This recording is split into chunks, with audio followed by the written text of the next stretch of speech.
पति विरंचक पर पति रति करी, सो स्त्री रो रो सौ कलप तरी।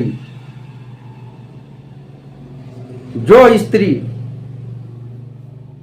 अपनी पति की करनी को नहीं मानता है, उनकी आज्ञा का पालन और अनुसार के नहीं चलता है, अपने पुरुष को छोड़कर पर पुरुष पर आसक्ति करता है और पर पुरुष को ध्यान करती है और अपने मन में लगाती है और उसके साथ संबंध बनाती है या कुकर्म करती है, तो उसका शास्त्र में बहुत ही बड़ा सजा बताया गया है। नरक में उनका बहुत ही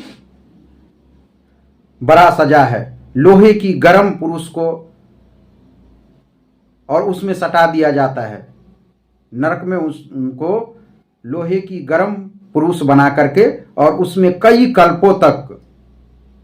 कल्पों तक यानी कि नील कई अरब और खरब कई कल्पों तक, 100 कल्पों तक, अरबों खरबों वर्ष तक उसको सटाए रखता है। वो गर्म लोहे की खंभे में, वो पुरुष की आकृति वाला लोहे की आकृति में और गर्म लोहा में उसको फंसाए रखता है, उसमें बांध देता है। ठीक उसी तरह पुरुष को भी।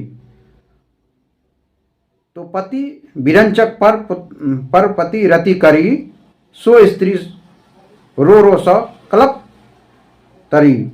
तो आप एक छोटी गलती के कारण आपका जीवन नष्ट हो जाता है। इसलिए ईश्वर या विधाता आपके जीवन में जो ही पुरुष को लिखा हुआ है उनसे शादी विवाह करके, माता पिता जो शादी विवाह कर देते हैं, तो आप उन्हीं के साथ रहिए और अपना जीवन को उन्हीं में मिलजुल कर बिताइए और जीवन का कल्याण कीजिए।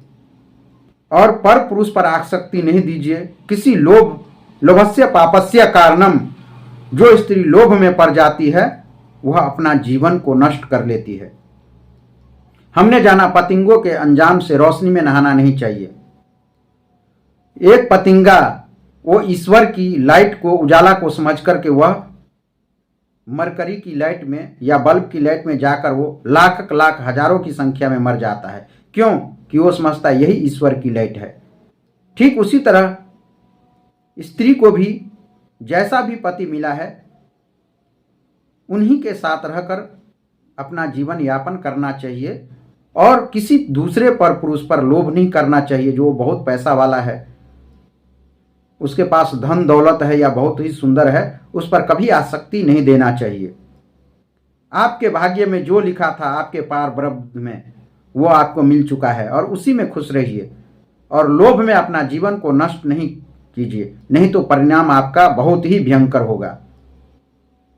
आप सोचते हैं कि फिल्मी दुनिया या रोल मॉडल में या फिल्मी दुनिया इस तरह का होता है जो कई स्त्रियां अपना पति बदल लेती है, हर 2-4 साल पर पति को बदलती रहती है, अपने जीवन में 4-5 पति को बदल देती है, तो हम भी वैसा करें। तो नहीं, वो तो फिल्मी दुनिया के लोग हैं, उनका तो कोई इज्जत मान सम्मान नहीं है, वह तो पैसा कमाने के लिए करती है। लेकिन आप तो घर की स्त्रियां हैं ना, आप तो इस समाज में रहने वाले, आपको तो पैसा नहीं कमाना है, तो आपको इसी जीवन में इसी पति के साथ, चाहे गरीबी हो या अमीरी हो, जैसा भी हो, आपको उस हाल में उनके साथ जीवन बिताना है। यही शास्त्र और वेद पुराण कहता है, नहीं तो आपको बहुत कष्ट झेलना पड़ेगा।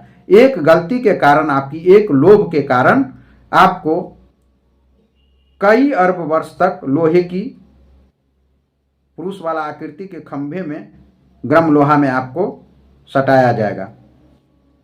तो ऐसा गलती नहीं करें। अगर आपको भूल चूक कोई गलती हो भी जाता है तो आप गुरु को शरणम करो। गुरु शरणम हरि शरणम। गुरु के सानिध्य में जाए। गुरु परब्रह्म है, वो आपको पाप से मुक्ति कर देगा। वो आपको कोई ना कोई राह जरूर बताएंगे। अगर आपके जीवन में कोई गलती हो गया है भूल चूक से, तो आपको जरूर कोई ना कोई मार्ग बताएंगे जिससे आपका कल्याण हो जाएगा। गुरु इसीलिए संसार में है ना, जो आपसे कोई गलती हो गया या भूल चूक से हो गया, जैसी भी हो गया, वह आपको जरूर कोई ना कोई उपाय बता देगा जिससे आपकी जीवन का कल्याण होगा। भगवान राम कहते हैं कि तीनों लोक में कैसा भी दुष्ट व्यक्ति हो, चोर हो, डाकू हो, जैसा भी हो,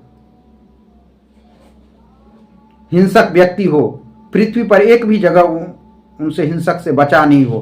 कैसा भी हिंसक व्यक्ति हो, अगर वह मेरे शरण में आ जाए तो मैं उसे सब पापों से मुक्त कर दूंगा। भगवान राम ने स्वयं अपनी मुंह से कहा है रामायण में कि कैसा भी पापी हो दुनिया का, पापी से भी बड़ा पापी हो, कैसा भी हो, पूरे चराचर जगत का हिंसक हो, फिर भी मेरे शरण में आ जाए तो मैं उसे सब पापों से मुक्त कर दूंगा। तो आपके जीवन में अगर गुरु होंगे तभी आप इन सब बातों को समझ पाएंगे। गुरु नहीं होंगे तो आपका जीवन में कोई नहीं है। कबीर साहब भी बोले जो जीवन में सबको गुरु करना चाहिए। आप जब मर जाते हैं तो आपके सारा पर या शमशान में जाके तुलसी का पौधा रोप दिया जाता है। तो जब अंत समय में आपको साधु संत बनना ही पड़ेगा मरने के बाद ही, तो हम अभी क्यों न साधु संत बने, अभी क्यों न हम सतमार्ग पे चले, कुमार्ग को छोड़ करके, कुमारगामी छोड़कर हम सतमार्गी बने। तो जीवन में सभी को गुरु करना चाहिए। गुरु ही एक प्रतापी हैं जो सभी पापों से मुक्त करने वाला है और सही राह बताने वाला है। इसलिए गुरु सबके जीवन में करना चाहिए। कैसा भी पाप हो, कष्ट हो, उसका निवारण गुरु महाराज जरूर निकाल देंगे, क्योंकि गुरु के रूप में वह स्वयं भगवान है साकार रूप में। इसलिए गुरु सबको करना चाहिए।